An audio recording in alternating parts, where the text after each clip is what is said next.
The fate of Ophelia. Ophelia is a character in Hamlet, one of William Shakespeare's most famous tragedies.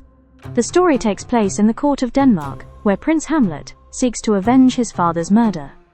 Amidst this atmosphere of betrayal, Ophelia appears, a noble and innocent young woman, daughter of Polonius and in love with Hamlet. Her family forbids her from being with him, and when Hamlet feigns madness to carry out his revenge, he harshly rejects her.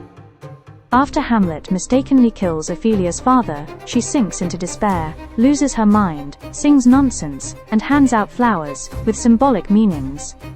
Finally, she drowns in a river. It is unclear whether it was an accident or suicide, becoming one of Shakespeare's most poetic and tragic symbols. Innocence destroyed by corruption, revenge, and unrequited love.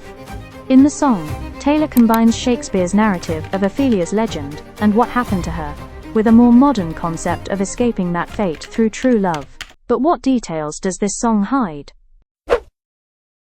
The word megaphone is used here because Travis said on his podcast that he wanted to meet Taylor. When she herself appeared on the podcast, she said that he never contacted her team, which would have been the normal way to ask to meet her. Instead, he just shouted it to the world, simulating the use of a megaphone. Taylor and Travis have repeatedly referred to themselves as TNT, a play on the alliteration of their first names. In Shakespeare's Hamlet, Ophelia drowns. It is ambiguous whether her death was an accident or suicide, so Ophelia may have drowned due to the melancholy of her betrayal by Hamlet and the death of her father, Polonius. Ironically, before the Kansas City show of the Eras tour that Travis would attend and attempt to meet Taylor with a bracelet, she shared photos from an Independence Day party featuring her then single friends, declaring herself and her friends independent girls. This tower likely refers to the pedestal on which Taylor was placed during her peak of fame, when the Eras tour was underway. The reference to Ophelia immediately places the speaker in a world of doomed heroines, but instead of drowning in despair, she is dug up from her grave. This turns one of Shakespeare's darkest archetypes into a narrative of survival and resurrection. The tower suggests imprisonment and isolation, but the song transforms that loneliness into the starting point for rebirth. By invoking elemental oaths, earth, sea, sky, the speaker echoes Shakespeare's language, but modernized.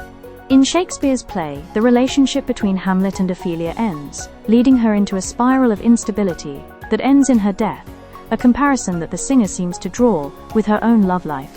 In Shakespeare, sleepless often reflects torment or inner conflict. Hamlet's insomnia is linked to guilt, anger, and plans for revenge. Here, Taylor reclaims the sleepless night as a night of fulfillment, turning Shakespeare's association of wakefulness with suffering on its head and turning it into a night of joy. Ophelia is the daughter of Polonius, a nobleman at court. Her story revolves around pressure from her father and brother, a troubled love affair with Hamlet, and ultimately her death. Furthermore, when referring to her song Eldest Daughter from the same album, Taylor merges her autobiography with that of Ophelia, as she is the eldest daughter in her family, and often speaks of feeling responsible, driven, and protective. The words eldest daughter can also fit with the idea of being a silent achiever who carries the weight of image and expectations. In Shakespeare's Hamlet, Ophelia is often depicted as drifting between reality and delirium, especially after Hamlet rejects her and her father dies. Her fantasy reflects her fragile mental state and the way she takes refuge in songs, flowers, and fragmented speeches before her death. This line implies that the poison that robbed Ophelia of her sanity came from the scorpions that stung her in bed, meaning that it was her lover who drove her mad. In the play, Hamlet behaves both coldly and affectionately towards Ophelia, which ultimately, along with her grief over her father's death, drives her mad. The chain, crown, and vine refer to Ophelia's floral garlands, which were involved in her death. Her last actions before drowning were to climb a willow tree and weave a garland of flowers. The garlands become a chain of flowers that she wears on her head like a crown before drowning.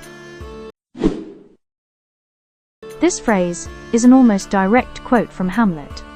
Ophelia assures her brother that she will heed his advice, telling him in Act 1, Scene 3rd, "It is locked in my memory, and you yourself will keep the key." Memory plays a broader role in Shakespeare's play. In Act 1, Scene 5th, the ghost of King Hamlet implores Prince Hamlet, "Remember me." Shakespeare is known for his tragic characters. In Hamlet, Ophelia drowns. Here, however, instead of Ophelia drowning or Juliet dying, Taylor is saved because she commits to Travis.